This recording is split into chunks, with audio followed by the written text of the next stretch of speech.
우리 선교사님 참 이렇게 젊으시지만 지금 벌써 영향력 있게 한국교회 다음 세대를 일으키는 사역을 위해서 정말 멋지게 사역하고 계시고, 또 특별히 다윗의 열쇠라고 선교단체의 또 대표로도 계시고 정말 멋지게 이렇게 사역하고 계시는데, 오늘 하나님이 주실 은혜를 기대하십니까?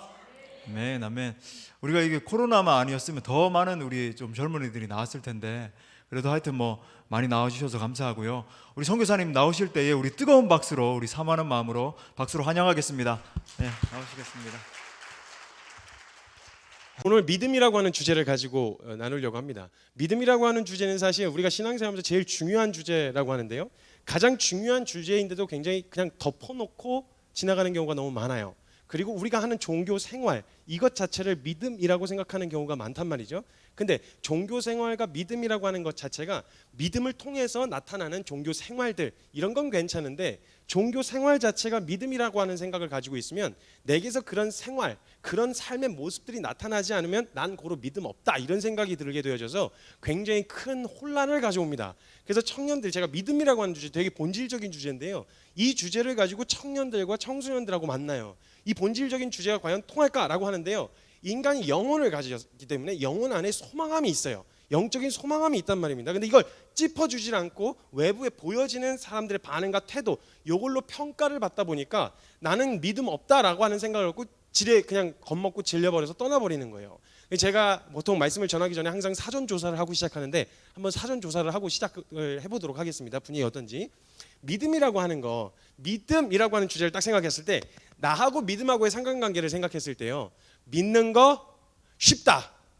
뭐 아무나 믿는 거지, 뭐 누구나 다 믿는 거 아니야? 믿는 거 그냥 뭐 개념상 다 아는 거야, 누구나 다 믿는 거야 라고 믿음이라고 했을 때, 신앙생활하는 믿음이라고 했을 때 믿음 자체가 굉장히 쉽다라고 생각하시는 분 혹시 계시다면 손 한번 들어주시죠. 믿는 거 뭐 쉽지, 뭐 그냥 뭐 아무나 하는 거 아니야? 이런 생각.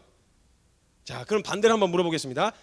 신앙생활하는 거, 믿는 거 좀 어렵다, 쉽지 않다, 치열하다, 굉장히 힘들다, 어렵다라고 하는 이미지를 가지고 계신 분, 느낌상, 정서상 그런 정서를 가지고 계신 분 계시다면 혹시 손 한번 들어서 표해 주시면 감사하겠습니다. 이거 이쪽도 안 되고 저쪽도 안 되면 뭔가 눈치 보지 마시고 괜찮으니까요, 이거 진단하고 가야 되니까 청년들도 그렇고 청소년들도 그렇고, 주님 앞에서 다 청년들이시잖아요. 한번 진단을 해보고 가자는 거예요. 믿는 거 좀 어렵다, 쉽지 않다라고 생각되어지시는 분 손 한번 좀 들어주시죠. 네, 들어주시죠. 번쩍 들어주세요. 괜찮습니다. 네, 감사합니다. 대다수 안 드셨지만 실제로는 그런 생각을 하고 계실 거예요. 왜냐면 제가 이제 계속 돌아다니면서 만나지만 믿음이라고 하는 주제가 쉽게 느껴졌더라면 우리의 신앙생활에 딜레마가 올 이유가 없어요. 근데 이 믿음이라고 하는 이미지가 굉장히 어려운 거예요. 난해하기도 하고 치열하고 어려워서 이 믿음 생활이 쉽지 않다, 이런 생각을 갖고 있단 말이죠. 그러면 우리가 하는 신앙생활에서의 믿음을 떼놓고 믿음이라고 하는 주제로만, 믿음이라고 하는 이 단어만 놓고 한번 생각해 보자는 거예요. 자, 믿음이라고 하는 개념만 놓고 생각하면요, 믿음이라는 건 원래 굉장히 쉬운 거예요. 왜냐하면 믿음은요, 내가 의지를 써서 믿어주는 게 믿음이 아니고요, 믿음은 원래 믿어지는 거예요. 믿어주는 게 아니라 믿어지는 거예요. 그럼 어떻게 하면 믿어지는 믿음을 가질 수 있느냐? 내가 믿으려고 하는 대상을 알아가면 알아갈수록 믿어져요, 원래. 그렇죠? 내가 모르는 사람을 믿을 수 없단 말이에요. 그래서 모르는 사람이 와서 돈 1,000원만 이러면 내가 너한테 뭘 믿고 빌려줘, 이런 생각을 갖게 된단 말이에요. 그러니까 믿음은 믿어지는 것인데, 어떻게 하면 믿어질 수 있느냐? 믿으려고 하는 대상을 알아가면 알아갈수록 믿어진다는 거예요. 근데 여기서 알다라고 하는 게 중요한데요, 아는 것이 과연 무엇을 알아야 되냐? 믿어지는 믿음을 가지려면 뭘 알아야 되냐? 그 대상에 대한 지식과 정보, 그 대상에 관한 정보를 아는 걸 안다고 말하는 게 아니고요, 그 대상을 겪어서 아는 걸 말하는 거예요. 지식과, 예를 들면 사물 같은 경우는요, 뜯어서 분해 조립하면 이게 전부예요. 근데 인격은 그렇지가 않아요. 얼마든지 슬픈 마음을요, 겉에 괜찮은 것처럼 포장이 가능한 게 인격이거든요. 사람이기 때문에요, 사람은 직접 경험해 보지 않고는, 겪어보지 않고는 그 대상을 안다고 말할 수가 없어요. 예를 들면 이렇게 생각해 보시면 돼요. 혹시 청년분들, 혹시 반주점, 한번 제가 질문해 드릴 테니까, 혹시 부모님 주민등록번호 외우고 계신가요? 감사해요. 강의진행에 아주 큰 도움을 주셨어요. 못 외우신대요, 부모님 주민등록번호를. 자, 부모님 주민등록번호를 못 외우세요. 그러면 부모님 혹시 본적지 아시나요? 본적지 주소, 어디서 태어나셨는지 주소 모르시죠? 감사해요. 부모님에 관해서 아는 게 하나도 없으시네요. 그죠? 근데 자, 이 상태를 가지고요, 동사무소 가잖아요. 그럼 동사무소 직원이 나보다 우리 부모님에 대한 정보를 더 많이 알고 있어요. 왜냐면 치면 다 나오거든요. 그러면 그렇다고 해서 자매님보다, 그 동사무소 직원이 자매님보다 자매님의 부모님에 대해서 더 잘 아는 걸까요? 그건 아니죠. 그렇게 한번 얘기하면 기분 나쁘죠, 그죠? 내가 부모님에 관한 정보는 잘 몰라. 근데 짧게는 십수년, 수십 년간 내가 부모님을 겪어서 아는 게 있단 말이에요. 겪어서 알기 때문에 난 부모님을 안다라고 말할 수 있지만, 이 사람은 본 적도 만난 적도 겪어본 적도 없는데 단지 그 대상에 관한 정보를 몇 가지 알고 있는 걸 가지고 난 그 대상을 알아라고 이야기하진 않는단 말이죠. 그러니까 우리는요, 만약 우리의 믿음이 하나님께 제대로 온전하게 향하려면 어떤 일이 일어나야 되냐면, 내가 하나님을 믿어주는 신앙생활이 아니라 하나님이 믿어지는 신앙생활이어야 된단 말이에요. 그럼 어떻게 하면 믿어질 수 있느냐? 하나님을, 우리의 믿음의 대상이신 하나님을 알아가면 알아갈수록 믿어진다는 거예요. 근데 여기서 알아가는 말이 뭐냐? 하나님에 관한 거 아는 거 중요합니다. 근데 그 아는 하나님을 겪어본 적은 언제 있냐는 거예요. 실제로. 그러니까 실제로 경험해 보지 못한 하나님, 지식적으로만 하나님에 관한 정보만 알고 있는 하나님은요, 실제 내 인생에 절대 개입을 할 수가 없는 거예요. 왜냐하면 믿어지지가 않으니까. 하나님에 관하여는 들었어. 하나님에 관하여는 많이 알아. 근데 하나님, 진짜 하나님을 겪어서 아는 이 알므로 생긴 믿어지는 믿음이 과연 있냐는 거예요, 우리 안에. 이런 거예요. 마치 하나님은 전능하시다. 동의하시죠? 동의가 된단 말이에요. 그럼 이렇게 질문해 보면 되는 거예요. 그 하나님의 전능하심은 언제 경험해 보셨나요? 저와 여러분의 인생 가운데 하나님의 전능하심을 경험해 보신 적은 언제 있으신가요? 그게 큰 일이든 작은 일이든 상관없어요. 내게 하나님의 전능하심이 실제가 되어지는 그런 경험이 언제 있으시냐는 거예요. 자, 하나님은 선하신 분이시다. 동의가 되시죠? 그럼 하나님의 선하심은 내가 언제 경험해 봤냐는 거예요. 그러니까 지식적으로 들은 하나님은 전능하시다, 하나님은 선하시다, 이건 동의가 돼요. 어려서부터 들어왔고 교회 안에서 계속 들어왔으니까. 근데 그 들은 지식이 내 삶에서 실제가 되지 않는 건 전능하신 하나님을 경험해 본 적이 없는 거예요. 신실하시고 선하신 하나님을 경험해 본 적이 없는 거예요. 그러니까 실제로 믿어야 하는 순간이 오면 못 믿겠는 거예요. 하나님의 전능하심은 들었어, 알고 있어요. 모든 천지를 창조하신 하나님이 내 상황 모르시겠어요? 근데 그 하나님을 정말 믿어야 할 때, 저는 하나님을 믿었다고 해서 내가 원하는 대로 상황이 바뀔 거란 말씀을 드리는 게 아닙니다. 하나님은 선하신 분이세요. 전능하신 분이세요. 얼마든지 하나님 개입하시면, 하나님이 일하신다고 하시면 하실 수 있는 분이에요. 그 하나님의 전능하심을 믿어야 하는 순간에 믿을 수 없는 이유는 뭐냐? 한 번도 겪어본 적이 없는 거예요. 들어는 봤는데 경험해 본 적이 없는 거예요. 마치 이와 같은 거죠. 예를 들면 이 사람이요, 몰라서 믿지 못할 때 그 대상을 정확하게 겪어서 아는 알므로 인해서 생긴 믿음이 아니라 그 대상을 전혀 몰라서 믿지 못할 때 나타나는 첫 번째 증상이 뭐냐면 두려움이에요. 무슨 짓을 할지 모르겠는 거예요, 그 대상이. 예를 들면 전혀 모르는 남자가, 자매님들 한번 생각해 보세요. 한밤중에 지금 밤인데 집에 돌아가실 때 어떤 남자가 뒤에서 칼을 들고 쫓아옵니다. 칼을 들고 서 있는 거예요, 전봇대 밑에서. 무서워요, 안 무서워요? 무서워요. 이거는 형제님들도 무서워요. 그죠? 비단 자매님들만 무서운 게 아니라 형제님들도 굉장히 무서우실걸요, 그죠? 네. 안 무서운 척.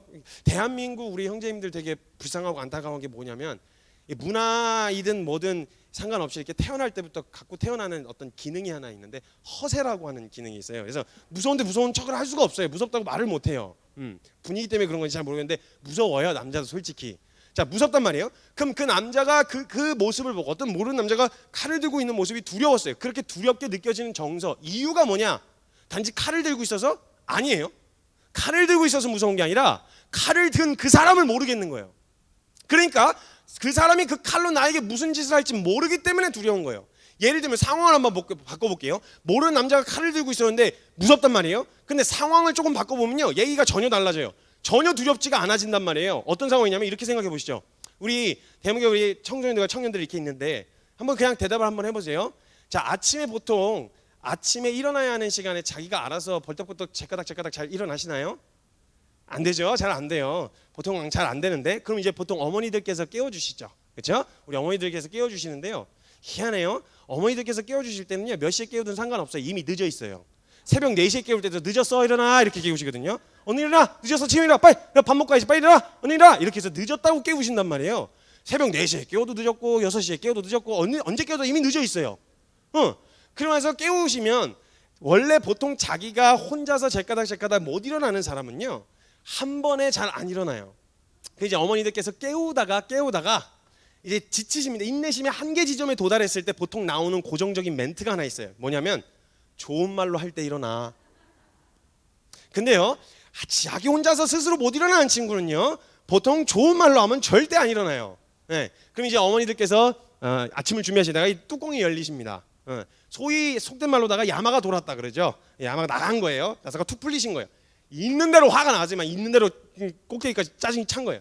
그래갖고 자고 있는 방을 그냥 문을 빵 차고 들어갔어요. 들어갔더니 아직도 침대에 걸쳐 반쯤 걸쳐갖고 그러고 있는 거예요. 지금 아니면 늦어. 이런 상황이면요, 있는 대로 화가 나갖고 막 소리를 지르면서 일어나! 이러면서 막 소리를 지르신단 말이에요. 빨리 일어나라고. 왜 이렇게 한 번에 이러면 안 일어나냐고. 왜 좋은 말로 하면 안 일어나! 이러면서 막 깨워요.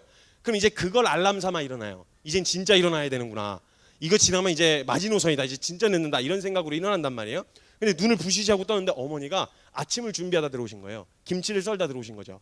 그래서 왼쪽 손에 김치 국물이 뚝뚝 떨어지고 있고 오른손에 김치를 썰다 칼을 들고 계셨어요. 자, 이런 상황을 반대로 겪었다고 생각했을 때 어머니가 칼을 들고 왼쪽 손에 김치 국물이 뚝뚝 떨어지고 있는데 이 상황을 보면 둘이 무서워요, 안 무서워요? 무서워요. 아니, 생각을 해보세요. 화가 있는 대로 난 상태로 칼을 들고 있다니까요. 아니, 그냥 정상적으로 그냥 가만히 칼을 들고 있는 게 아니라 있는 대로 야마가 돈 상태로 칼을 들고 있다고. 이거 무서운 거잖아요. 근데 생각을 해보세요. 어머니가 내가 안 일어난다는 이유로 그 칼로 막 나를 담가버린다고 이렇게 할 거라고 하는 존재적인 두려움이 있어요, 없어요? 없어요. 왜? 엄마니까. 엄마니까. 그죠? 자, 겪어서 알게 되어지면요, 그 대상에 대한 장황한 설명이 필요 없어요. 요 한마디면 그 대상을 믿을 이유가 충분해요. 왜냐면 그 말 안에 다 담겨 있거든요. 엄마니까. 내 어머니가 그 칼, 어떤 사람이 일어나가지고 그 어머니가 그렇게 서 있는 걸 보면서 일어나 무릎 꿇고 앉아가지고 어머니가 그 칼로 저를 찌르시지 않으실 것을 믿습니다. 믿습니다. 이렇게 하는 정신 나간 애가 있을까요? 없어요. 믿어주는 게 아니고요, 믿어지는 거예요. 왜냐면 내가 지금까지 경험한 우리 엄마는 절대 그 칼로 날 해할 사람이 아니라는 걸 알기 때문에 내가 믿어라 마라, 믿어줘야 된다 아니다 이것과 상관없이 믿어지는 거예요. 이게 바로 믿음의 원리란 말이에요. 그래서요, 그 관계 안에서 일어나는 일이기 때문에요, 이 관계 안에서 겪어서 서로를 알아가면 알아갈수록 신뢰, 즉 믿음이 생긴단 말이에요. 다짜고짜 밑도 끝도 없이 믿어야다 이렇게 하면 믿어지는 게 아니라고요. 그 안에서 생겨야 되는데, 생각해보세요. 이렇게 관계가 형성되어지잖아요. 겪어서 알게 되어진 이 알미, 그 관계 안에 형성이 되면요, 이건 외부적인 압력과 상황에 의해서 이 관계가, 신뢰가 깨어지거나 변질되지 않아요. 엄마하고 싸웠어요. 그래서 엄마하고 싸웠다고 엄마가 엄마 아니에요? 그건 아니잖아요. 그 지금 잠깐 다툰 어려움과 감정적으로 상한 기분이 있지만 그렇다고 엄마가 아니고 딸이 아닌 게 아니거든요. 그러니까 이런 상황이, 이런 신뢰관계가 형성되면요, 외부적인 압력이나 어떤 이런 관계를 끊으려고 하는 시도가 쉽게 그 시도로 깨어지지 않는단 말이에요. 생각해보세요. 우리 청년 잘 생각해보세요. 엄마하고 다툴 때가 있어요. 그렇죠? 여러분 엄마하고 다툴 때 있죠? 네, 항상 좋은 건 아니잖아요. 이해 못 해주는 것 같고 막 세대 차이 나는 것 같고 말이 안 통하는 것 같고 이럴 때 답답함을 느껴요. 그래서 밖에 나가서 친구한테 막 짜증나면서 우리 엄마 진짜 왜 그런지 모르겠다고, 도대체 나한테 왜 그런지 모르겠다고, 왜 이렇게 빡빡하게 굴지, 말이 안 통해 말이, 이렇게 얘기를 했단 말이에요. 이렇게 얘기했는데 친구는 내 친구지 엄마 친구가 아니잖아요. 그러니까 내 편을 들어준 거예요. 니네 엄마 쓰레기네 이렇게 얘기했다고 한번 생각해 보세요. 그럼 기분 좋아요, 나빠요? 나빠요. 나쁘단 말이에요. 분명 친구는 내 편 들어주려고 한 게 맞는데 그 관계가 있기 때문에요, 욕을 해도 내가 해. 기분 나쁜 거예요. 남이 욕하면 괜히 기분 나쁜 거예요. 네가 뭔데 우리 엄마 보고 쓰레기래, 이렇게 되는 거죠. 그러니까 그렇게 형성되어진 관계는요, 쉽게 깨어지지 않는다라는 거예요. 그렇게 형성된 신뢰는요, 쉽게 상황에 의해서 흔들리거나 깨어지지 않는다라는 거예요. 이게 바로 믿음이라는 거예요. 믿음은 원래 쉬워요. 믿음은 믿어주는 게 아니라 믿어지는 거거든요. 어떻게 믿어지는 거냐? 믿으려고 하는 대상을 알아가면 알아갈수록 믿어지는 거예요. 그 알아간다라고 하는 건 하나님에 관한 정보뿐만 아니라 그 정보로 인해서 겪어서 알게 되어지는 경험을 통해서 알게 되어진다는 거예요. 근데 과연 우리의 신앙생활 가운데서 하나님을 알아가려고 하는 데에는 얼마나 많은 에너지를 투자하셨나요? 내가 믿음 생활하고 내가 천국 들어갈 수 있고 내가 구원받기 위하여 하는 종교 생활 말고요, 그 하나님, 그 구원과 천국이 내게 주어지지 이걸 다 제껴놓고서라도 내가 사랑하는 내 하나님과 교제하고 그분 앞에 더 가까이 나아가고 그분과 소통하고 그분과 관계를 맺게 되어지는 이 관계의 자리에 우리는 얼마나 많은 에너지를 쏟으셨냐는 거예요. 만약 그런 관계가 형성되지 않은 채 세상에서 느껴지는 그 관계를 깨우려고 하는, 그 관계를 깨트리려고 하는 그 사단의 유혹과 공격 앞에서 그 관계를 지키실 수 있냐는 거예요. 믿음은 원래 굉장히 쉬운 거라는 거예요. 근데 이 믿음이 우리에게 어렵게 느껴지는, 정서적으로 어렵게 느껴지게 되어지는 이유가 있어요. 그건 바로 믿음에 대한 정서적인 반응, 믿음에 대해서 갖고 있는 오해 때문에 그래요.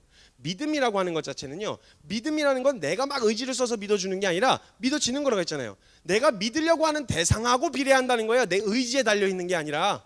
그럼 우리의 모든 의지는 내가 믿음으로 잘 살아야 돼, 여기에 집중해야 되는 게 아니라 내가 믿으려고 하는 그 대상을 더 깊이 알아가는 데다 집중해야 된단 말이에요. 근데 우리의 에너지가 어디로 향해 있냐? 종교생활이 나쁘단 말씀 드리는 거 아닙니다. 목적 자체가 내가 내 믿음 잘 보이기 위해서, 잘 지키기 위해서 하는 시도, 즉 하나님과 상관없는 종교생활을 이야기하는 거예요.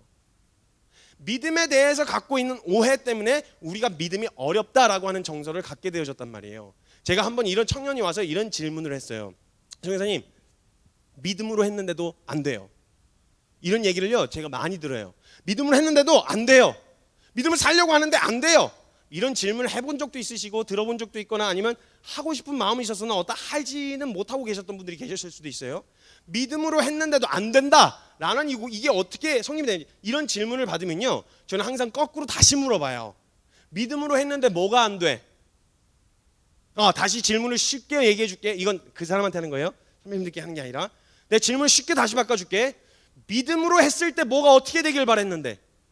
아니 기대한 게 있으니까 실망한 거 아니야. 믿음으로 했을 때 이렇게 되어야 되는데 그렇게 되어지지 않으니까 안 된다라는 말을 하는 걸 텐데, 믿음으로 했을 때 뭐가 어떻게 되길 바랐는데, 혹시 믿음으로 했더니 갑자기 내 연약함이 확 사라지고, 나를 쿡쿡 찌르던 가시가 갑자기 확 사라지고, 상황이 갑자기 확 다 풀리고, 환경이 막 개선되고, 어떤 일이 막 생겨나고 기적적인 일들이 막 일어나는, 혹시 믿었더니 원하고 바라는 결과물이 이런 거 아니야? 자, 성경에서 잘 보세요. 성경에서의 결론이 뭐냐면요, 성경에서의 결론은 하나님을 믿었다, 이게 결론이에요. 그게 다예요. 근데 우리가 기대하는 건 뭐냐? 하나님을 믿었다, 그러니까 그 다음에 딸려오는 거, 여기에 초점을 맞추고 있는 거예요 우리가. 그러니까 성경에서는 하나님이 너 믿었으면 이렇게 해야 돼, 물론 여러 가지 믿음을 믿었을 때 나타나는 태도가 있겠죠. 그런데 그것과 상관없이 성경의 가장 핵심은 뭐냐면 믿으라는 거였어요. 하나님을 믿어라. 왜냐? 내가 할 수 있는 게 아니었으니까. 그러니까 하나님께 전적으로 내어 맡긴다는 의미로서 하나님을 믿었다, 이게 결론이에요 성경에서는. 근데 우리가 기대하고 원하는 건 뭐냐? 하나님을 믿었다, 그 뒤에 딸려오는 거. 그러니까 하나님을 믿었으니까 이런 열매가 딸려와야 되는데, 이런 열매가 나에게 맺혀지지 않아? 난 믿음이 없는 거야. 이런 생각을 갖는다는 거예요. 기억하셔야 돼요. 열매라고 하는 건요, 땅이 좋은 땅이고요, 씨앗이 생명이 있는 씨앗이면요, 심기어지면 열매는 맺혀지는 거예요. 물론 물도 주고 풀도 뽑는 수고는 있어야 돼요. 여러 공동체와 교회 공동체에서 하는 일이 그거예요. 물도 주고 풀도 뽑고 이런 여러 가지 일을 하겠지만, 물도 주고 풀도 뽑는, 잡초도 뽑는 수고는 있어야 되겠지만 열매를 맺는 건 우리의 몫이 아니에요. 씨앗이 생명이 있고 땅이 좋은 땅이면요, 제대로만 심기어지면 열매는 맺혀져요. 그러니까 뭐에 집중해야 되냐? 왜 열매가 안 맺히지가 아니라 제대로 심겼는지를 봐야 된다는 거예요. 이게 되어지지 않은 채 우리가 열매를 집중하는 거예요. 그래서 주님이 말씀하신 거예요. 나는 포도나무고 너희는 가지다. 너희가 내 안에, 내가 너희 안에 있으면 그 사람은 과실을 많이 맺어야 돼. 확실하게 많이 맺어야 돼. 아니면 그냥 확 다 가지치게 해버려. 그냥 이렇게 말씀하시지 않으셨어요? 내가 너희 안에 있고 너희가 내 안에 있으면 그 사람은 과실을 많이 맺을 수밖에 없다. 그러니까 뭘 점검해라? 제대로 거하는지, 제대로 심기어졌는지를 봐야 된다는 거예요. 이런 믿음에 대한 오해를 우리가 가지고 있단 말이에요. 그런 느낌과 정서를 저와 여러분이 갖고 계시단 말이에요. 그럼 한번 볼게요. 과연 저와 여러분이 그런 정서가 없었는지. 자, 교회 안에서요, 한번 잘 생각해 보세요. 교회 안에서 야, 이 사람 믿음 좋다, 이 사람 정말 신실한 사람이야, 야, 이 사람 정말 믿음 좋은 사람이야 라고 생각하는 사람들은요, 보통 어떤 사람들의 모습을 보고 믿음 좋다는 얘기를 할까요? 어떤 사람들이 어떤 모습을 보면 그 믿음 좋다는 소리를 할까요? 그냥 한번 그냥 편하게 던져보시죠. 막 이야기해보세요. 교회 안에서 믿음 좋다 이렇게 얘기하는 사람들은 보통 어떤 사람들의 어떤 모습을 보고 믿음 좋다고 할까요? 네? 마스크를 벗지 마시고 뚫고 나오게 좀 들려주시면 감사하겠습니다. 네, 아멘 소리도 뚫고 나오니까요, 코로나는 못 나오게, 그러나 아멘 소리는 나오게, 이렇게 해서 조금 이렇게 뚫고 나올 수 있게 얘기를 해주시면, 어떤 사람을 보고 교회 안에서 야, 믿음 좋다 이런 얘기를 할까요? 기도 열심히 하는 사람 맞아요. 또 예배 참석 잘하는 사람 맞아요. 또 봉사 열심히 하는 사람 또 그냥 괜찮아요. 편하게. 절대 저 이걸로 뒤통수 치거나 뒤에 칼 꼽지 않습니다. 편하게 그냥 이야기해 주시면 됩니다. 자, 봉사 많이 하고 또 네? 겸손한 사람 맞아요. 또 함정을 파놓고 기다리는 게 아니니까요. 편하게 몇 가지만 한 두어 가지만 더 얘기해 보시죠. 우리 청년분들도 얘기해 보세요. 청년분들도. 자, 어떤 사람 보면 교회에서 와, 이 사람 믿음 좋다 이런 생각을 가지고 생각하게 될까요? 말씀에 순종하는 사람, 말씀 많이 보고 성경 많이 읽고 이렇게 한 사람, 기도 많이 하는 사람, 뭐 새벽기도 참여하는 사람. 옛날에 우리 선배님들께서 새벽기도 하는 남자 만나라 뭐 이런 얘기 많이 하셨었는데, 새벽기도 하는 거 중요하죠. 헌금 많이 하는 거 중요하죠. 직분자 이런 거 중요하단 말이에요. 자, 우리가 생각하는 기준들 잘 생각해 보세요. 우리가 갖고 있는 이 믿음의 기준, 믿음이 있다 없다를 평가하는 이 기준을 한번 잘 가지고 계셔 보세요. 이게 과연 성경에서 나온 기준인지는 한번 보자는 거예요. 우리가 갖고 있는. 그래서 이 기준에 내가 부합하면 난 믿음의 사람, 부합하지 않으면 난 믿음 없는 사람. 이렇게 평가되거든요. 스스로가 혹은 서로를. 그럼 이 기준이 과연 성경적인 기준인지 한번 보자는 거예요. 자, 이 기준을 가지고 지금 아까 말씀해 주신 그런 기준을 가지고요. 성경에서 믿음 좋은 사람 찾으면 어떤 사람들이 등장할까요? 아브라함, 네, 등장할 수 있습니다. 자, 잘 생각해 보세요. 아브라함도 설명해 드릴게요. 자, 그 기도 많이 하고 성경 많이 보고 직분이 있고 헌신도 있고 헌신도 막 봉사하고 막 헌신하고 헌금 많이 하고 새벽기도 하고 막 이런 게 믿음의 기준이라고 해서 이런 기준으로 봤을 때 성경에서 믿음 좋은 사람 찾으면 어떤 사람들이 등장할까요? 바리새인들 등장해요. 아브라함이요, 맞아요. 근데 아브라함은요, 이런 기준으로 봤을 때는요, 썩 그렇게 믿음의 사람이라고 보기에는 좀 어려워요. 왜냐하면 아브라함이 말씀을 따라 순종해서 창세기 12장에 부르심을 받고 떠나잖아요. 그 다음 장에 바로 마누라 팔아먹어요. 믿음의 사람이다, 엄청 멋있다, 이렇게 하나님이 그의 삶을 축복되게 하셨기 때문에 그의 삶이 복되게 보이는 거지, 그 사람의 모습만 보면요, 마누라를 2번이나 팔아먹어요. 이런 건 갖다 버려야 돼요. 이런 건 세상에선, 그죠? 어딜 하늘과 같은 마누라를 어디 팔아먹어요? 팔아먹어도 별로 이렇게 믿음의 사람을 보기에는 좀 어렵단 말이에요. 자, 성경에서 보면 바리새인들이 등장한단 말이에요. 지금 이 기준에 아주 딱 들어맞는 사람들이 바리새인이에요. 근데요, 잘 생각하셔야 돼요. 우리가 바리새인 하면 벌써 부정적인 생각 갖고 계시죠. 예수님한테 오지게 많이 털리셨거든요. 그냥 뭐 별로 잘못한 것도 없어 보이는데 예수님 지나갈 때마다 이 독사의 새끼들아, 이 회칠한 무덤아, 외식하는 자야, 이래갖고 혼내셔서 우리도 혼낼 수 있을 거라고 생각하시는데 아니요. 죄송합니다. 그냥 있는 대로 말씀드릴게요. 여기 성경에서 등장하는 지금 바리새인들은요, 저와 여러분들 따위가 함부로 판단하실 수 있는 분들이 아니세요. 이분들이요, 인간 수준으로 봤을 때 살아가는 삶의 라이프 스타일이요, 최상급이었어요. 경건 그 자체였어요. 예수님이 뭐라고 하셨다고 우리도 가서 막 독사의 새끼다, 이 바리새인들아, 막 이렇게 사실 저와 여러분 그럴 짬밥이 아니거든요. 만약 바리새인 여기다 진짜 제대로 된 바리새인 여기 한 명 갖다 놓잖아요. 저와 여러분 다 구석탱이 다 찌그러져 있어야 돼요. 명함을 내밀 수가 없어요. 이분의 경건에. 바리새인의 경건에 감히 명함을 내밀 수가 없다는 거예요. 바리새인들, 그때 진짜 제대로 된 바리새인들은요, 진짜 성경 많이 보고요, 진짜 기도 많이 하고요, 진짜 헌신적이었고요, 자신의 삶을 막 통째로 바친 막 그런 헌신적인, 물론 야비한 바리새인들도 있었는데 그런 진짜 정통 바리새인들이 있었단 말이에요. 그래서 믿음의 사람이라고 딱 떠오를 때 전혀 거부감이 안 드는 사람이 한 사람인데 사도 바울이요. 그렇죠? 저와 여러분이 얘기한 이 믿음의 기준으로 봤을 때 사도 바울 하면 사도 바울이지 이런 생각 들잖아요. 근데 다른 사람 갖다 놓잖아요. 그럼 뭔가 앵캉 좀 이상해요. 다윗 끼어넣을 수도 있는데요. 다윗요, 그 불륜 저지른 사람이 있어요. 그거 아주 나쁜 놈 아니에요. 그거 사실 따지고 보면 솔직히 이런 기준으로 봤을 때 이렇게 뭐가 본받을 만한 대단한 모습 물론 있기는 있는데 주님이 그의 삶을 포기하지 않아 주셔서 그랬던 거지, 그 자체로 봤을 땐 나약하기 그지없는 사람들이었단 말이에요. 근데 사도 바울은 이게 막 정서적으로 그치, 거부감 없이 이 사람은 믿음의 사람이지 이런 생각이 들어요. 왜냐하면 그 사람이 바리새인 중에 바리새인이었거든요. 근데요, 우리의 기준으로 봤을 때는 생각하셨을 때 우리가 생각하고 있었던 그 믿음의 기준을 성경에서 찾으면 바리새인들이 등장하는데 이 바리새인들은 엄청난 사람들이었어요. 대단한 열심을 가지고 있었고 대단한 헌신도를 가지고 있었던 사람이었는데요, 하나님께서, 예수님께서 그들을 보셨을 때 그들의 열심은 인정하셨어요.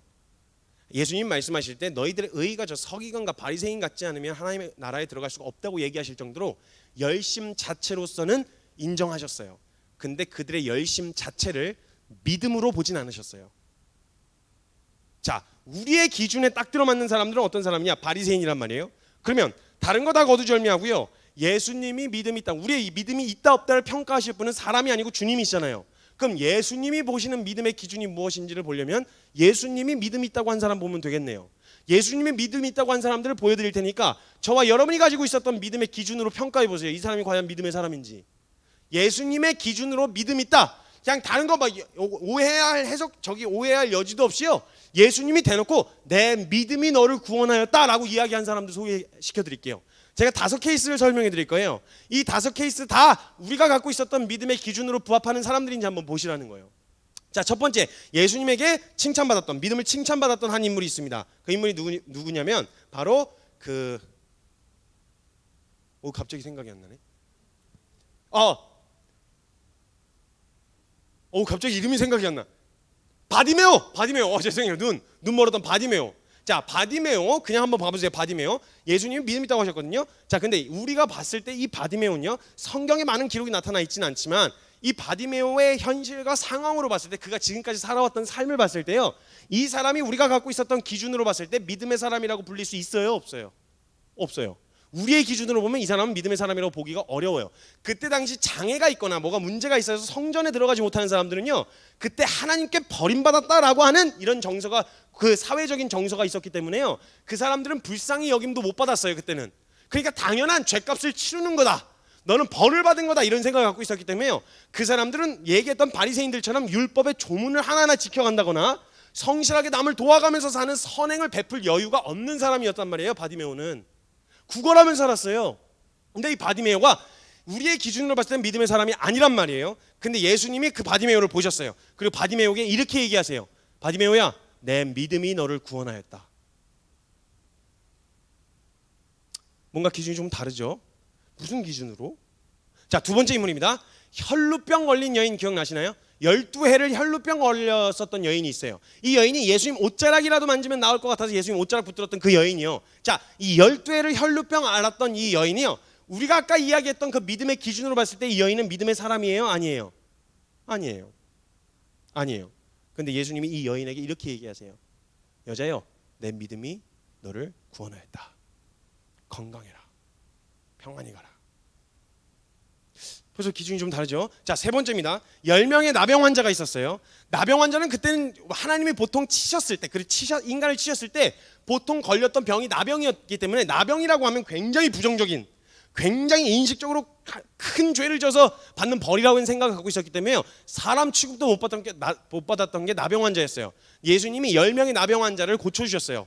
그리고 예수님 앞에 돌아온 나병 환자에게 예수님이 내 믿음이 너를 구원하였다라고 말씀하셨어요. 자, 이 돌아온 나병 환자, 우리의 기준으로 봤을 때 믿음의 사람이에요? 아니에요? 아니란 말이에요. 이해가 안 된단 말이죠. 자, 그럼 나머지 두 케이스는요, 예수님께 극찬받았던 사람들을 소개시켜 드릴게요. 예수님이요, 믿음을 그냥 믿음이 좋다 이 정도가 아니라, 와, 내 믿음이 크도다, 이야, 내 믿음이 크도다, 이렇게 극찬하신 사람들 소개시켜 드릴게요. 근데 이 두 사람이 특징이 있어요. 극찬받은 사람이 딱 2명 등장하는데, 두 사람의 특징이 있는데 뭐냐면 둘 다 이방인이었어요. 유대인, 정통하는 유대인이 아니고요, 둘 다 이방인이었어요. 이방인, 첫 번째 이방인 누구였냐면 수로보니게 여인이라고도 하고 가나안 여인이라고도 기록되어 있는 한 여인이 있습니다. 이 여인은요, 딸이 귀신에 들렸어요. 그래서 예수님께 도와달라고 찾아온 거예요. 찾아와서 예수님 도와주세요 이렇게 얘기했는데, 이때 희한하게 예수님이 이상한 반응을 하시는데, 보통 유대인들이 이방인 대할 때요, 사람 취급을 안 하고요, 개 취급을 했어요. 너는 정통 유대인이 아니야, 이방인이야, 혼혈 접종이야, 너는 저리 가, 너네 하나님께 선택받지 못했어, 이런 정서를 갖고 있었는데, 예수님이 마치 이런 유대인의 정서로 이 여인을 대하시는 거예요. 난 내 자녀들에게 떡을 주러 왔어, 개에게 주려고 온 게 아니야, 이러면서 뭐라 그러시냐면, 내 자녀에게 줄 떡을 개에게 던지는 게 마땅치 않다, 이러시는 거예요. 개라 그러시는 거예요. 개, 사람 보고 개. 이 꼭 개가 아니고 개, 우리가 보통 욕할 때 쓰는 그 개 있잖아요. 사람 보고 예수님이 하신 말씀이라고 보기엔 너무 어려운, 우리가 예수님 마냥 그냥 좋게만 봐서 그렇지 예수님이 욕을 하신 거예요. 그러니까 개라고, 야, 이렇게 욕을 하신 거예요. 사실 따지고 보면 개라고 욕을 하신 상황이 있다면, 그러면요, 사실 반대 입장으로서 이런 상황, 내가 뭔가 필요해서 왔는데 인격을 모독하듯이 이렇게 욕을 해버리면 면전에다 대고 기분 나쁠까요? 안 나쁠까요? 나빠요. 자존심 상해요? 안 상해요? 상해요. 그럼 에씨 더러워서 안 해! 이러고 그냥 갈 법도 하잖아요. 근데 여인이 되게 독특한 반응을 보여요. 이렇게 이야기합니다. 예수님, 맞아요. 저 개예요. 아니, 저 개보다도 못해요. 근데 예수님, 개도 제 주인의 상에서 떨어지는 부스러기는 먹잖아요. 저 다 달라는 거예요. 저 자격 없다는 거 알아요. 그 은혜 다 달라는 말이 아니고요. 그 은혜의 부스러기라도 좀 주시면 안 될까요? 저한테 그 은혜의 부스러기라도 좀 주세요. 여기까지 예수님 딱 보시고 감동을 받으셨어요. 오씨, 요씨, 이들이 감동을 받으셔갖고 여자요, 내 믿음이 크도다 막 칭찬을 하세요. 와, 여자요, 내 믿음이 크도다. 그리고 또 한 사람이 등장해요. 이방인. 한 사람이 누구냐면 백부장이라는 사람이었어요. 성이 백이고 이름이 부장이라는 게 아니에요. 100명의 부하를 거느릴 수 있어서 백부장이라고 했던 거예요. 이 백부장이 하인이 병이 들어서 예수님을 찾아왔어요. 고쳐달라니까 예수님이 이번에 흔쾌히 가시겠대요. 가자 이렇게 얘기했는데 이 백부장이 갑자기 감당을 못하겠습니다. 아니 제가 섬기는 황제도요, 가라 그러면 가고 오라 그러면 오는 판인데 어떻게 하나님의 아들이시라고 말씀하시면서 저희 집에 누추한 저희 집에 오시면 저 감당을 못하겠습니다. 감당을 못하겠으니 말씀만 하옵소서. 그리하면 낫겠나이다. 이런 거예요. 이때 예수님이 좀 충격을 받으셨어요. 이거 뭐야 이거? 이러더니 마치 이스라엘 보고 들으라고 이렇게 얘기하세요. 내가 이스라엘 중에서도 이만한 믿음을 본 적이 없다. 가라, 내 믿음대로 될지어다. 자, 이 두 이방인이요, 우리가 아까 이야기한 믿음의 기준으로 봤을 때 이 사람들은 믿음의 사람일까요? 아닐까요? 아니에요. 이 이방인들은 율법의 조문 자체가 없었고요, 그 혜택을 누릴 수가 없었어요. 그때 당시에 그 사람들이 봤을 때, 우리의 기준으로 봤을 때 그 사람은 믿음의 사람이 아니에요. 근데 예수님이 믿음 있다고 하신 거예요. 자, 그러면 예수님이 믿음 있다고 보시는 사람들의 공통적인 특징을 한번 보여드릴게요. 한번 보세요. 이 5케이스뿐만 아니라 더 있는데요, 이 5케이스만 설명할게요. 이 5케이스의 공통적인 특징이 뭐냐면요, 이 5케이스에 있었던 사람들은요, 전부 다 자신의 힘으로서는 해결할 수 없는 어떤 한계 앞에 서 있던 사람들이었어요. 자기가 이 한계 앞에서 이 문제를 스스로 해결해 보기 위해서 별짓 다 해봤어요. 돈을 가지고 의사한테도 찾아가 보고 이걸로 해결할 수만 있다 그러면 막 자존심도 굽혀가고 별짓 다 해봤어요. 근데 아무리 해봐도 사람으로서는 절대 이 문제로부터 벗어날 수가 없다, 적어도 내게는 그런 능력이 없다라고 하는 결론이 확실하게 내려져 있는 사람들이었어요.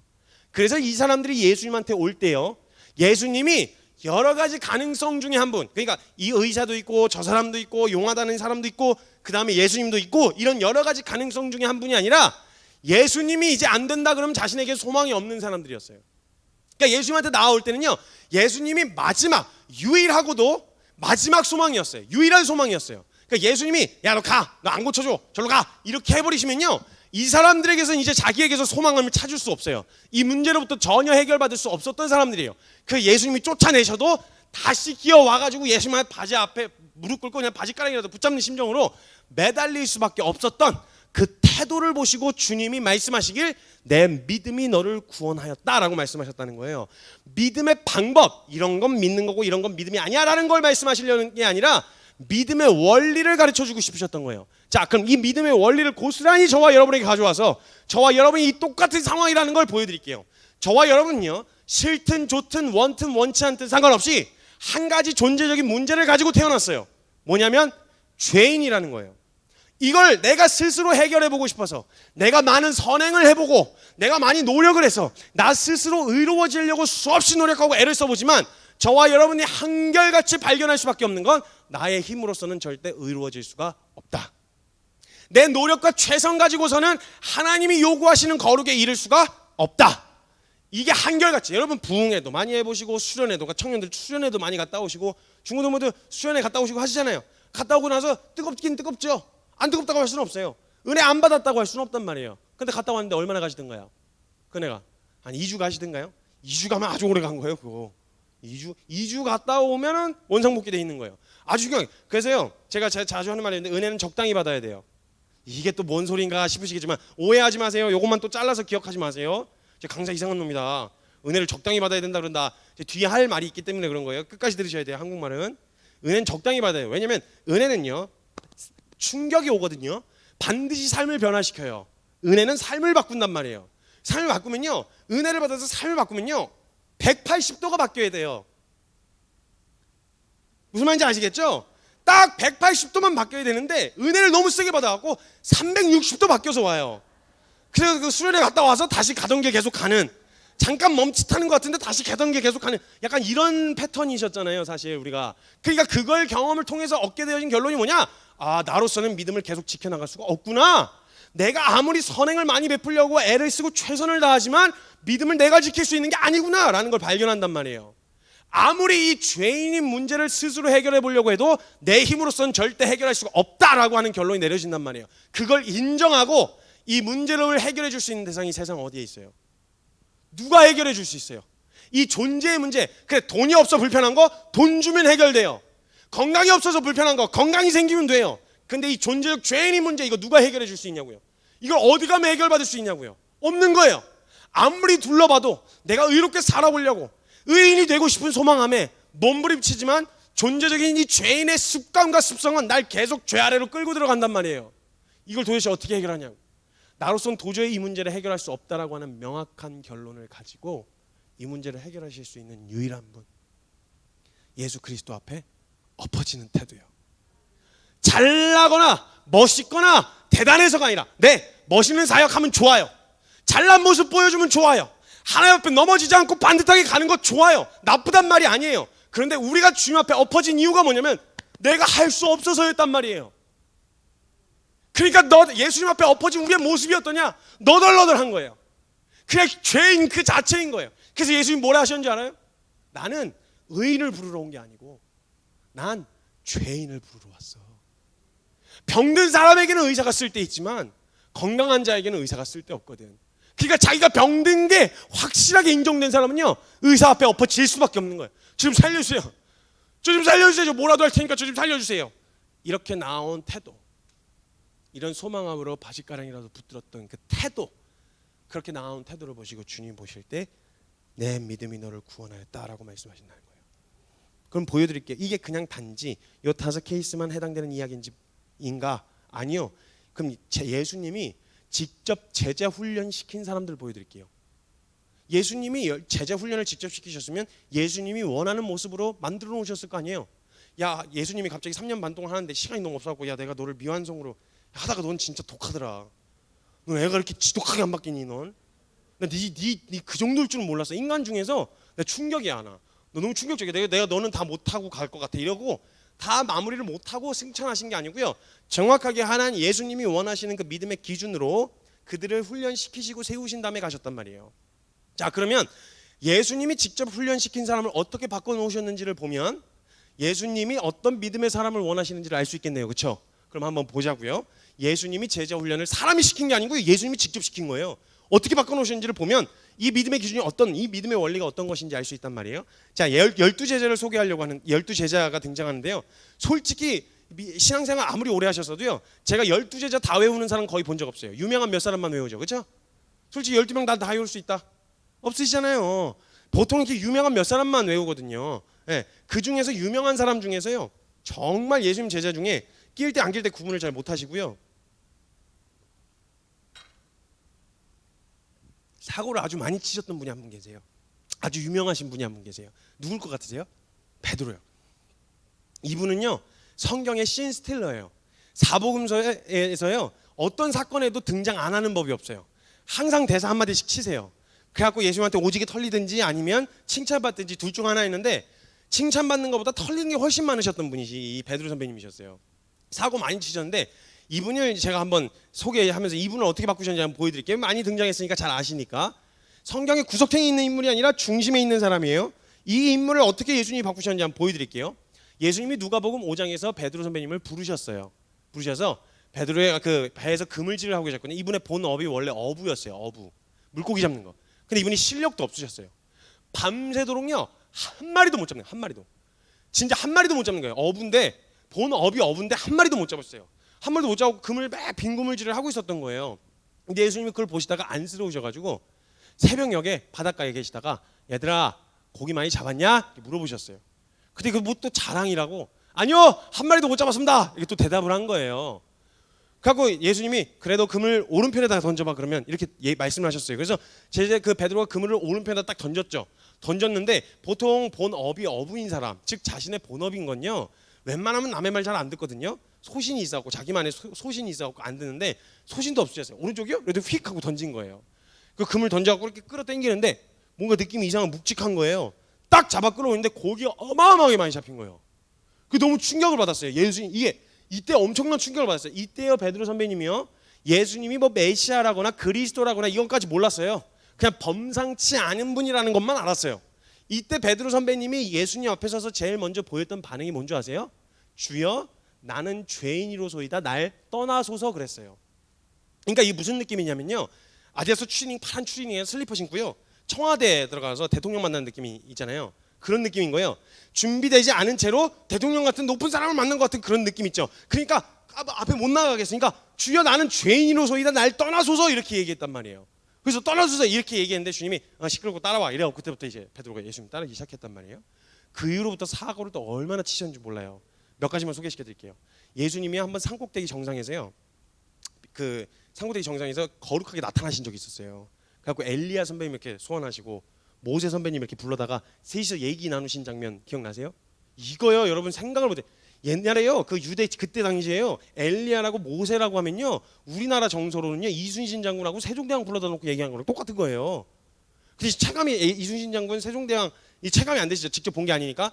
그럼 좀 체감을 돕기 위해서 이런 상황이었던 거예요. 대통령하고 국방부 장관하고 법무부 장관이 여기 셋이 앉아서 얘기를 한다고 생각해보세요. 여기서. 그럼 여러분 느낌이 어떠세요? 여러분 어느 정도의 분위기, 압도적인 분위기가 어떤 분위기, 장소하고 상관없어. 그 대상들이 갖고 있는 권위가 있기 때문에요. 그 압도적인 분위기를 한번 생각해 보시라는 거예요. 여러분 이 셋이서 얘기하는데 어떤 정신 나간 놈이 거기 그 대화에 낄 정신 나간 사람이 있겠어요? 아무리 개념 없는 다음 세대라고 할지라도 대통령하고 국방부 장관하고 법무부 장관하고 셋이서 얘기를 나누고 있는데 그 대화에 낄 사람이 있겠냐는 거예요. 셋이 이야기하면 무슨 얘기하겠어요? 국가에 아주 중요한 얘기하고 있을 거 아니에요. 근데 정신 나간 다음 그 청년들 몇 명이 가가지고 무슨 얘기하고 있어요? 나도 좀 껴주세요. 이래갖고 막 대화에 끼려고 하는 정신 나간 애들 없단 말이에요. 그죠? 그런 분위기였단 말이에요. 근데요 그런 압도적인 분위기인데요 베드로 선배님이 거기 계셨어요. 대단하신 분이에요. 이분 진짜 대단하신 분이에요. 요한하고 맨날 베드로하고 붙어 다녔거든요. 이 베드로 선배님이 보고 있는데 요한이 이렇게 보는데 분위기가 심상치 않은 거예요. 근데 막 예수님 얘기하는데 여기다 엘리야라고 하고 이쪽에다 모세라고 하고 엘리야 모세. 근데 예수님이 얘기하시는 엘리야 모세라 그러면 진짜 그 엘리야와 그 모세가 맞을 수도 있을 것 같은 거야. 그 요한이 너무 감히 낄 생각을 전혀 못 하고 있었는데 너무 놀라가지고 야 베드로 모세인가 봐 엘리야인가 봐 이래갖고 베드로를 불렀는데 베드로가 없어. 그 베드로 보니까 저쪽에서 베드로가 거기 셋이서 얘기하시는데 기억하고 있는 거예요. 거기에 끼려고. 여러분 이거 성경에는 안 나와 있는 얘기예요. 그냥 어떻게 그가 거기 섰다는 것만 나와있지 어떻게 이렇게 막 기어갔다 이런 얘기 안 적혀 있어요. 제가 또 청소년들 상대로 하잖아요. 이런 거 꼭 물어보는 애들 있어요. 성경 어디에 예수님이 그 베드로가 기어갔다는 말이 적혀 있냐고 좀 현장감 있게 설명하느라고 그러는 거예요. 그러니까 베드로가 거기 간 거예요. 가가지고 예수님하고 베드로하고 그 엘리야하고 모세하고 셋이 얘기하고 있는 그 사이에 낀 거예요. 낄 자리가 아니에요. 베드로가 낄 자리가 아니었단 말이에요. 근데 베드로가 거기 가서 선 거예요. 근데 할 말이 있어야지. 공통 주제가 없는데 할 말이 있어야지. 그 분위기가 이런 분위기가 된 거예요. 지금 이런 예배당 같은 분위기가 된 거예요. 지금 막 뭐라고 이야기해. 근데 거기에 끼지 말아야 될 사람이 거기 꼈으니 모든 분위기에 대한 책임이 베드로한테 가잖아요. 그 베드로가 보고 있다가 멀뚱멀뚱 보고 있다가 이걸 근데 자기는 너무 좋은 거야. 내가 여기 이분들하고 어깨를 나란히 했다 이거야. 내가 예수님 수제자인 내가 엘리야하고 모세하고 동급이라 이거야. 이라고 기분이 너무 좋았고 혼자 싱글벙글 하고 있었어요. 일단 인사를 나눠야 되니까 인사를 했죠. 엘리야 얘기 많이 들었어요. 내가 예수님 오른팔이라고. 모세 내가 홍해 얘기 많이 들었어요. 이래갖고 대화를 인사를 나눴는데 그 다음에 할 말이 있어야죠. 없는 거예요. 그랬더니 그 다음부터 베드로가 할 말이 없으니까 아무 말이나 막 던지기 시작해요. 이건 성경이 해석한 거예요. 제가 해석한 게 아니라 아무 말이나 막 던지기 시작한 거예요. 갑자기 막 아무 말이나 막 던지더니 갑자기 어떻게 무슨 말을 해야 될지 몰라가지고 갑자기 집을 세 채를 짓겠대요. 왜?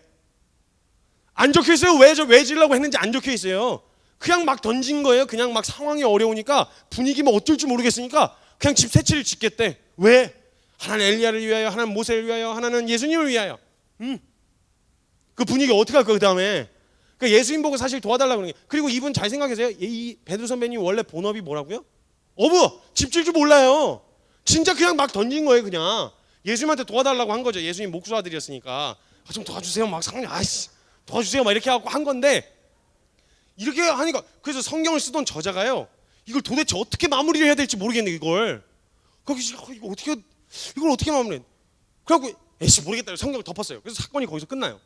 수습도 안 되고 정리도 안 된 채로 그냥 거기서 끝나요. 근데 성경 저자가 그렇게 쓰고 덮기는 좀 뭐했나 봐요. 성경을 다시 펼쳐갖고 한 구절 더 적는데 뭐라고 적냐면 베드로가 지가 한 말이 무슨 말인지 지도 몰랐더라. 그러니까 아무 말 대잔치였다는 거예요. 그냥 아무 말이나 던졌다는 거예요. 그리고 성경을 딱 덮어요. 사건이 그렇게 끝나요. 사고 진짜 많이 치셨어요. 그 여러분 아주 유명한 사건 하나 있는데 베드로 예수님이 물 위 걸어오신 사건 기억나시죠? 이건 유명하니까 다 아실 거예요. 예수님이요 물 위를 땅 위도 아니고 물 위를 여러분 한밤중에 길을 가다가요 개를 만나는 것보다 무서운 게 뭔지 아세요? 모르는 사람 만나는 거예요. 근데 땅 위도 아니고 물 위를 걸어오셨다. 예수님이 너무 제자들 배려 안 하신 거예요. 제자들 배려했으면 배 노를 젓고 배를 타고 오실 일이지 걸어오실 일이 아니잖아요. 근데 그때 상황을 보면 이해가 되는 게 뭐냐면 예수님이 제자들을 먼저 배를 타고 보내셨어요. 그리고 예수님이 가시려고 하는데 한밤중이었는데 너무 피곤하신 거죠 예수님도. 근데 이제 그 제자들이 있는 대로 가려고 봤더니 배는 있는데 노절 사람이 없네. 제자들이 원래 노졌는데 예수님이 직접 지셔서 가셔야 된다는 거잖아요. 이때 예수님이 에휴 그냥 가자 이래갖고 그냥 물 위를 찹찹찹찹 이렇게 해서 그냥 걸어가신 거예요. 찹찹찹찹찹 너무 배려를 안 하신 거예요 제자들을. 생각을 해보세요 여러분. 근데 그때 그 상황이 더 무서운 게 뭔지 아세요? 예수님의 스타일을 먼저 생각해 보세요. 예수님 그때 당시에 예수님 그림 같은 거 보면요 예수님 그때 스타일이 어떤 스타일이냐면요 긴 단발머리예요. 그죠? 긴 단발머리에 아주 굵은 컬이 들어간 곱슬이셨죠? 그죠? 약간 갈색 계열의 짙은 갈색 계열의 다크 브라운 계열의 굵은 곱슬이셨단 말이에요. 그 수염을 이렇게 계시고 입고 다니시던 옷 스타일이 어떤 줄 아세요? 발목까지 오는 원피스 같은 거 입고 다니셨단 말이에요. 아이보리색 계열의 발목까지 오는. 그래서 여기 오버핏 이렇게 치렁치렁하고 칠부로 이렇게 입고 다니시는 그런 옷 기억나시죠? 영화 보시면. 그 다음에 여기 이렇게 빨간 띠 이렇게 가지고 이렇게 뒤루시고 그죠? 그 상태로 예수님 그 그림이나 뭐 이런 거 보면요 예수님 그 상태로 양 한 마리 이렇게 새끼 양 한 마리 이렇게 안고 있는 그 기억나시죠? 예. 그리고 잇몸 만개에서 웃고 계신 거 있잖아요. 이렇게 이렇게 웃고 계신 그런 거. 딱 그 스타일을 생각해 보세요. 그리고 땅 위가 아니고 물 위를 걸어오신 거예요. 근데 그때가 시기가 어느 시기였냐면요 한밤중이었어요. 아니 그때 당시에 무슨 등대가 있나 라이트가 있나 뭐가 있나 아무것도 없죠. 오로지 그때 뭐에 의존했냐면 한밤중에는 달빛과 별빛에 의해서 시야가 확보되고 있었단 말이에요. 근데 천둥번개 쳤죠. 구름 잔뜩 낀 거예요. 그 아무것도 안 보여 아무것도 안 보이는 거. 근데 예수님은요 분명 제자들을 향해 걸어오셨을 때요 초상막 그렇게 막 뛰어오진 않으셨을 거예요. 점잖게 걸어오셨겠죠. 그리고 제자들을 부르시는데 문제가 뭐냐면 제자들이 예수님이 언제만 보였는지 아세요? 번개 칠 때만 보였단 말이에요. 완전 깜깜하고 완전 시커멓고 깜깜하고 어두운데 예수님이 언제만 보이냐면 번개 칠 때만. 번쩍하는데 예수님이 저쪽에서 짠 이러고 나타나 있는 거예요. 또 번쩍하니까 이쪽에서 짠 하고 나타나 있는 거예요. 그러니까 제자들이 처음에는 번개 맞고 나서 눈뽕 맞은 줄 알았어요. 그래갖고 눈에 뭐가 이렇게 있네. 근데 갑자기 시야가 실루엣이 점점 커져요. 한 명이 먼저 보고 에이 잘못 봤을 거야. 에이 잘못 봤을 거야. 이러고 두 번째 번쩍했는데 옆에 애도 봤어. 그 똑같이 에이 잘못 봤을 거야. 둘이서 그러고 있는 거예요. 너도 봤냐? 나도 봤대요. 그러니까 제자들 눈에 예수님이 어떻게 왔냐면 천천히 이렇게 오신 게 아니라 번쩍번쩍할 때마다 빵! 빵! 빵! 이런 식으로 오신 거예요. 이름 불러가면서. 진짜 이때요 오죽 무서웠으면 성경에 그 점잖게 쓴 성경에서 뭐라고 표현한 줄 아세요? 귀신이다 이랬어요. 여러분 성경이 되게 텍스트로만 보셔서 재미없으시잖아요. 이렇게 현장감 있게 읽어보세요. 되게 재밌어요. 소설 읽는 것 같아요. 그러니까 성경에서는 귀신 그들이 외쳐 이르되 귀신이 로소이다 뭐 이렇게 적혀 있는데 상황을 보면요 그 한밤중에 예수님이 막 나타나니까 귀신이다 제자들이 그 예수님이 가시다가 깜짝 놀랐어요. 갑자기 제자들이 막 배에서 소리 지르면서 귀신이다 막 이러니까 그 제자들이 예수님이 깜짝 놀랐고 그 귀신 쫓아내라고 이걸 봤는데 없어. 그러니까 지금 자기 보고 귀신이라는 거야. 다른 애들도 아니고 제자들이.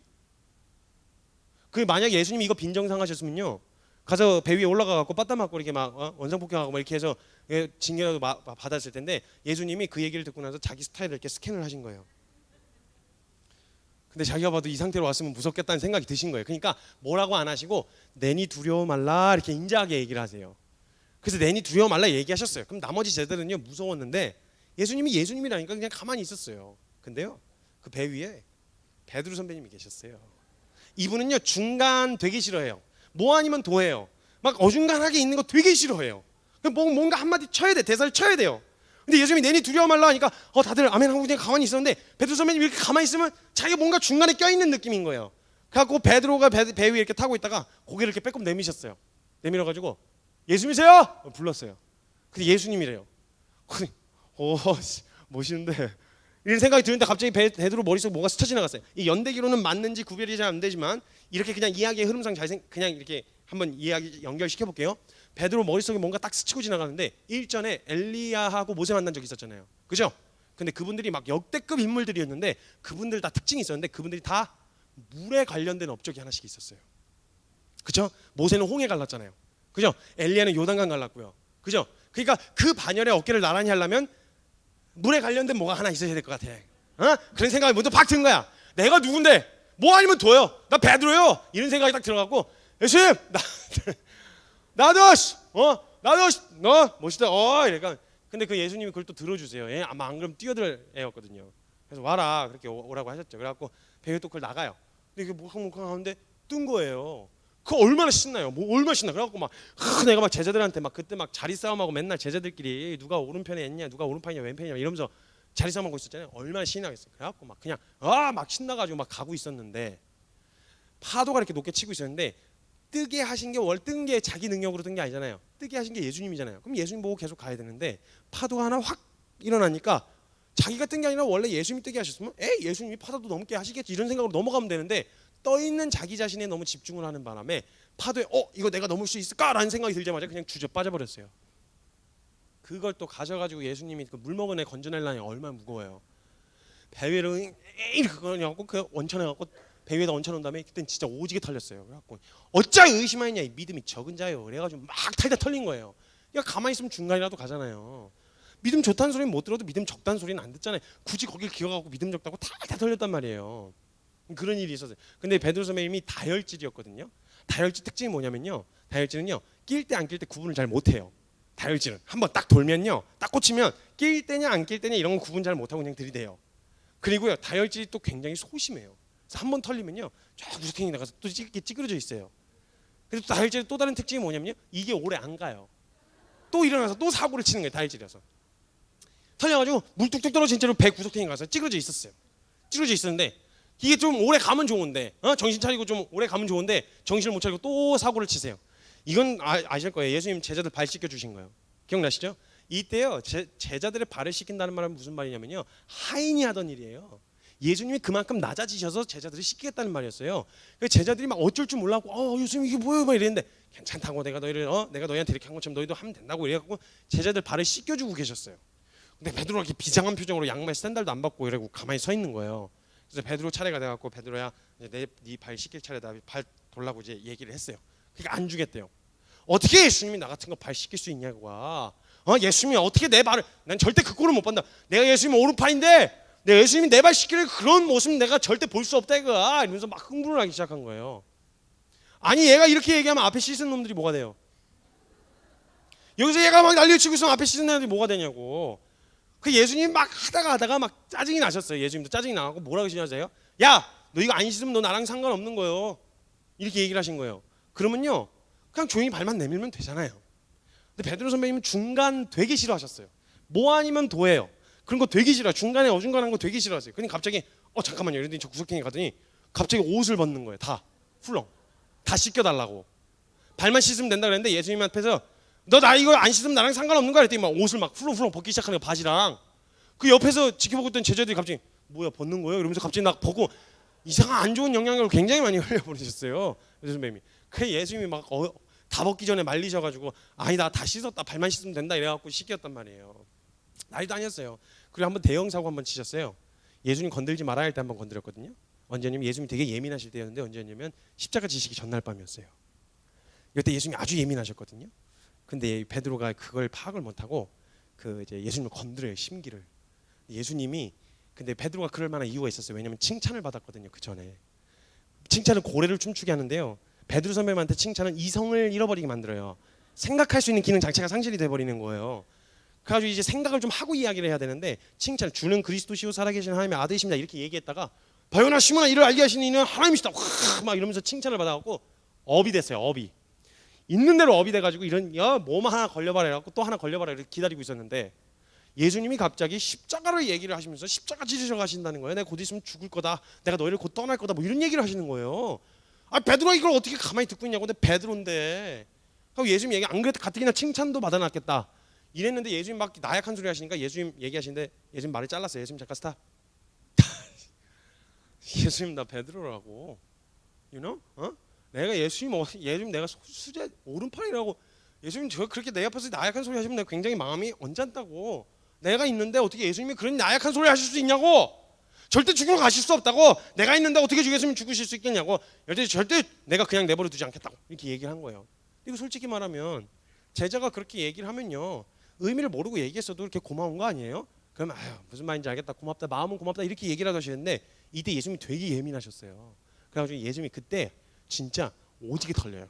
그 베드로가 예수님한테 이때 이름도 안 부르세요. 사탄이라 그래요. 사탄아 물러가라 이 새끼야. 막 그냥 있는 대로 털려. 네가 하나님의 일을 방해하는구나 이래갖고 완전히 천국과 지옥을 왔다 갔다 하면서 막 털렸단 말이에요. 또 깨갱했어요. 깨갱하고 그래 이번엔 뭘 잘못했는지 잘 모르겠어. 틀린 말을 한 것 같지는 않은데 뭘 잘못했는지 잘 모르겠어요. 그래서 구석탱이 찍으려 했는데 이게 또 얼마 안 가서 또 사고를 쳐요. 예수님 붙잡혀 가시는데 가룟유다가 팔아넘겨서 잡혀가잖아요. 포박당하는데 예수님 잡아가지 말라고 그 칼을 뽑아가지고 예끼 휘둘렀는데 이분이 칼을 써본 적이 있어야지. 언제 써봤겠어. 가끔 배 위에서 고기 잡아갖고 이렇게 즉석에서 회 떠먹을 때는 한 번씩 써봤지 그 사람 죽이는 그 이따만한 칼을 언제 써봤겠어. 그러니까 딱 들었는데 생각보다 무거워. 예끼 휘둘렀는데 제대로 찌르지도 못해갖고 말고라고 하는 종 귀만 뚝 떨어졌어요. 잡아가지 마 이러면서 휘둘렀는데 예수님이 잡아가지 마 소리 듣고 뒤를 딱 봤는데 말고 종 귀를 뚝 하고 떨어뜨린 걸 보신 거예요. 예수님이. 그 다음에 예수님 스케줄 되게 많으셨거든요. 뒤에 스케줄 되게 많으셨어요. 바쁘셨어요. 근데 예수님이 그것도 사고 하친 거 수습하고 가셔야 되잖아요. 또 그 한밤중에 안 보이는데 그 새벽녘에 횃불 들고 잡으러 온 애들이랑 같이 귀 찾느라고 떨어진 귀 찾느라고 한참 찾아가지고 저 귀 아니요? 이래갖고 찾아가지고 털어가지고 붙여주시고 그 다음에 잡혀가셨단 말이에요. 사고 아주 많이 치셨어요. 근데 이 베드로 선배님이 한번 대형 사고 치셨을 때 예수님한테 예수님이 베드로한테 뭐라 그러셨냐면 저는 절대 예수님 죽기까지 따르겠습니다. 목숨 걸고 따르겠습니다. 이렇게 얘기했을 때 베드로야 너 지금은 따라올 수가 없어. 후에는 따라올 수 있을 거야. 이렇게 얘기하셨어요. 그리고 너가 닭 울기 전에 나를 3번 부인할 거야. 이렇게 얘기하셨어요. 자기는 절대 그럴 일이 없었죠. 자신이 있었어요. 정말 주님 사랑했으니까요. 그리고 예수님이 잡혀가셨어요. 자, 여기는 현장감을 돋기 위해서 상상력을 돋기 위해서 패션 오브 크라이스트라고 하는 영화의 흐름으로 제가 여러분을 모시고 가볼게요. 패션 오브 크라이스트에서 베드로가요. 예수님이 처음 신문 당하는 장면까지는 쫓아가요. 모닥불이 여기 군데군데 피어져 있는 그 모닥불 앞에 서 있어요. 서 있는데 예수님이 눈이 뻥게 맞아가지고 멍드셔서 말도 안 되는 신문을 당하고 계신 걸 옆에서 듣고 있었어요. 근데 어떤 자매 모닥불을 이렇게 피우는 거기서 처음에 거기까지는 쫓아갔거든요. 근데 어떤 자매님이 자꾸 힐끗힐끗 베드로를 이렇게 보시는 거예요.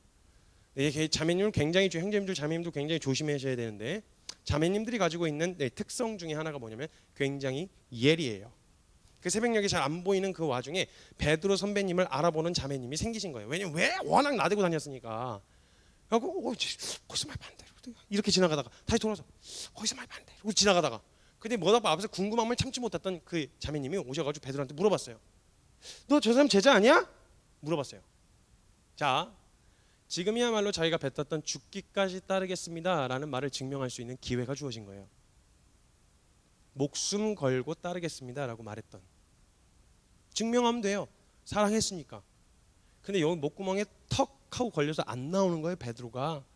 맞아 나 예수님의 제자야라는 말이 안 나오는 거예요. 막 이게 식은땀이 나면서 그 질문 앞에서 대답이 이러지도 못하고 저러지도 못하고 식은땀이 막 있는 대로 나오고 있었는데 그 자매님들 또 독특한 특징이 하나 있는데 영향력이 있어요. 영향력이. 자매님들에게는 굉장한 큰 영향력이 있거든요. 형제님들에게는 없는 영향력.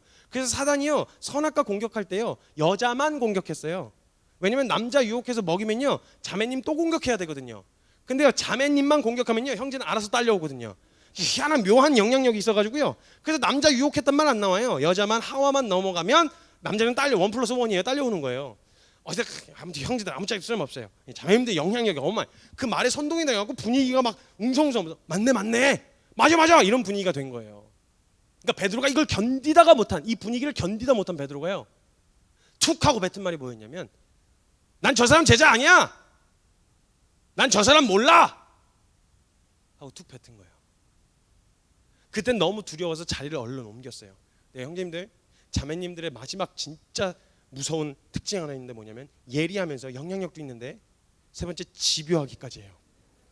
쫓아가가지고 맞는데 너 맞잖아. 얘기하는 맞는데 막 이렇게 얘기하니까 한 번 부인하는 게 어렵죠. 그 다음에 부인하는 건 어렵지 않아요. 터진 입이라고. 그래서 나 몰라. 난 저 사람 몰라. 그리고 한 번 더 부인해요. 난 저 사람 몰라. 그리고 저주를 퍼부어요. 그때 마침 닭이 꼬끼요 하고 울어요. 근데 그때 영화에서 어떻게 표현했냐면 예수님이 퉁퉁 부은 눈으로 꼬끼요 하는 소리를 듣고 고개를 돌려서 베드로 쪽을 보세요. 근데 베드로가 자기가 예수님을 닭 울기 전에 3번 부인했다는 걸 깨닫고 예수님 쪽으로 고개를 돌렸는데 예수님하고 눈이 마주쳐요. 베드로가 머리를 잡아치워 뜯고 중간에 마리아를 만났는데 영화상에서 나 만지지 말라고, 난 더러운 개 같은 존재라고 이러면서 뛰쳐나와서 도망을 가요. 사랑하는 여러분, 이게 3년 반 제자 훈련 받은 베드로의 모습이었어요. 어때요? 우리가 존경할 만한, 우리가 본받고 싶을 만한 그런 믿음의 사람이 맞나요?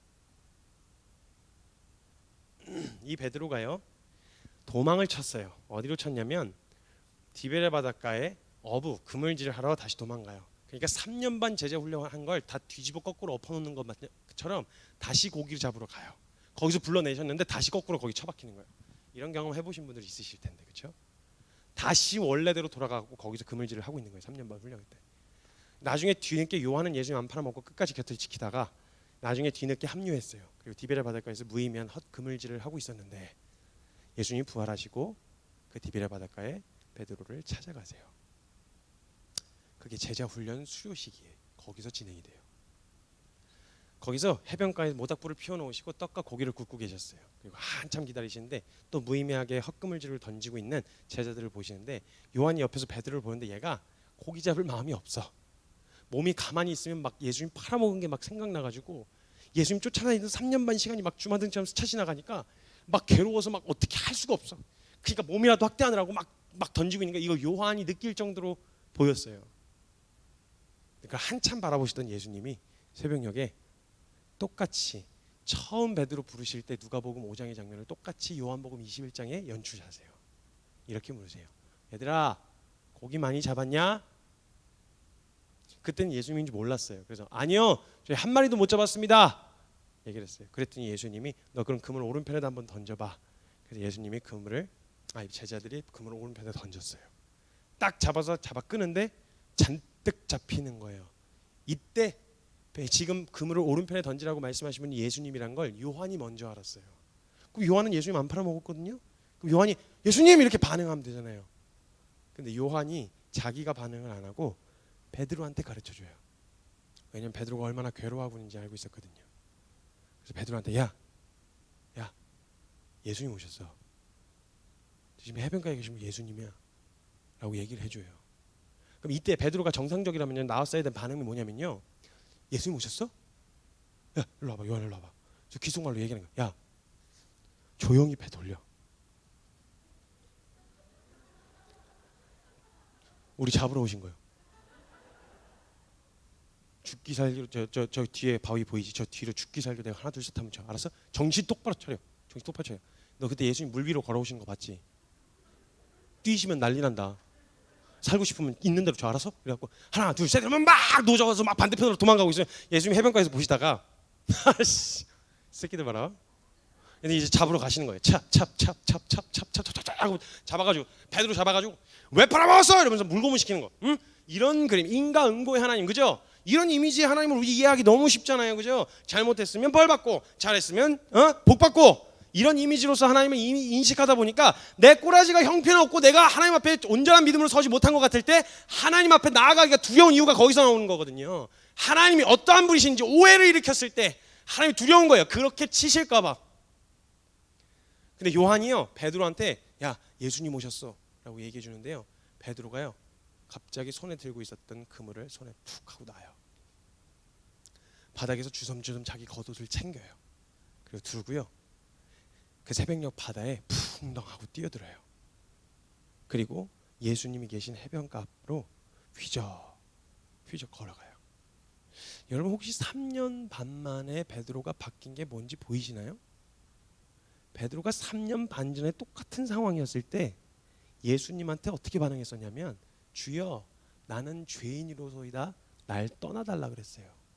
근데 3년 반이 지나고 나서 베드로가 어떻게 바뀌었냐면요, 그때보다 더 흉악한 죄인이었어요. 왜? 알고, 그때는 몰랐다 그러지만 지금은 알고도 예수님을 팔아먹은 더 흉악한 죄인이었거든요. 근데 3년 반 만에 베드로가 바뀐 건 멋있어지거나 대단해지거나 성과가 있는 멋있는 삶을 살아냈다라는 것보다 한 가지 바뀐 게 뭐였냐면 예수님이다. 그러니까 내 꼬라지, 내 상태, 내 형편 전혀 상관없이 예수님이다. 그러니까 거기로 그냥 엎어지는 거예요.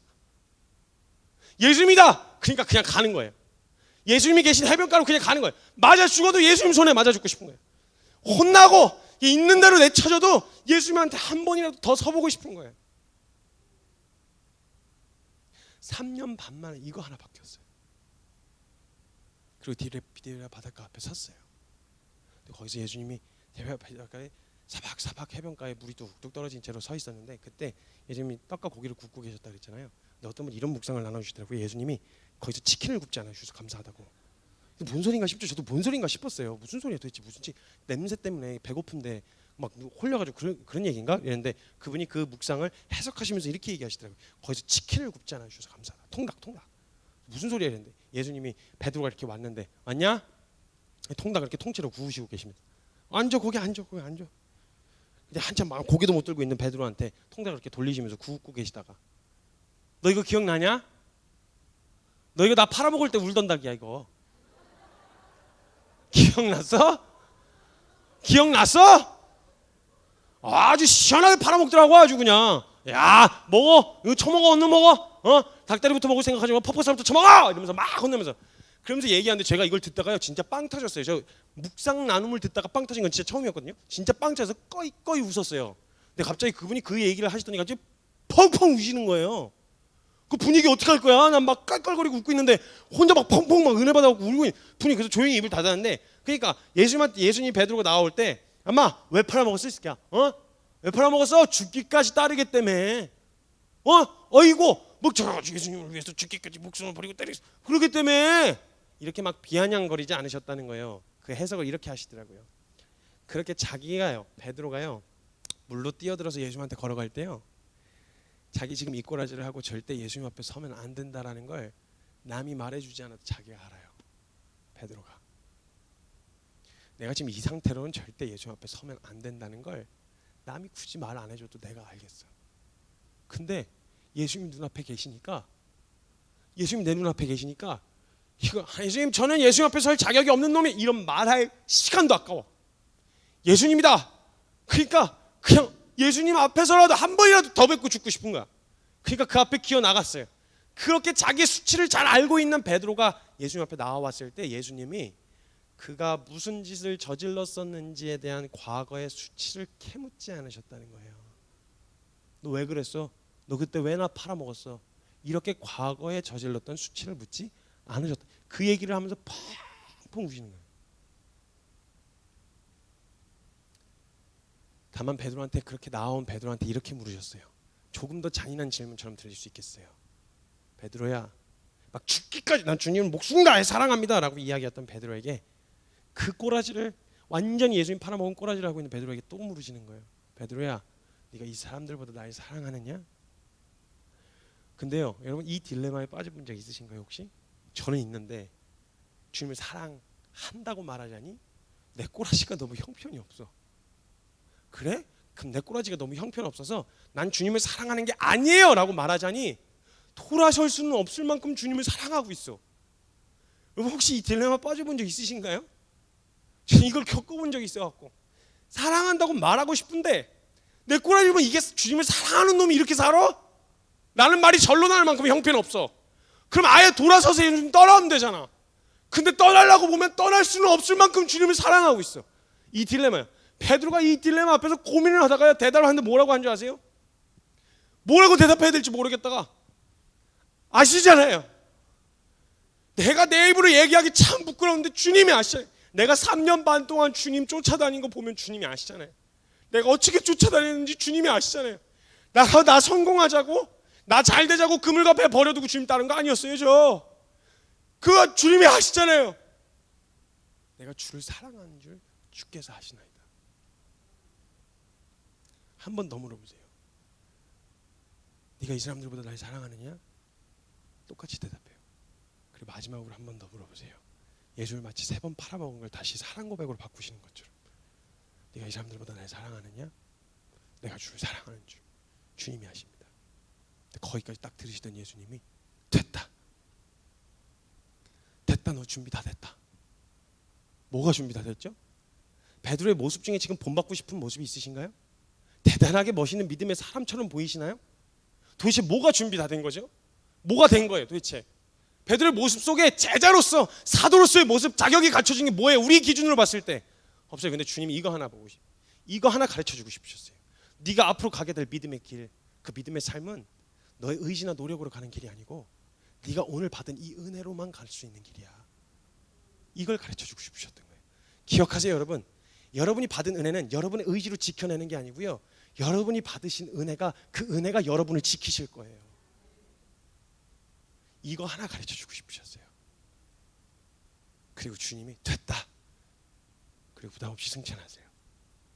그리고 그 다음에 곧바로 사도행전이 펼쳐져요.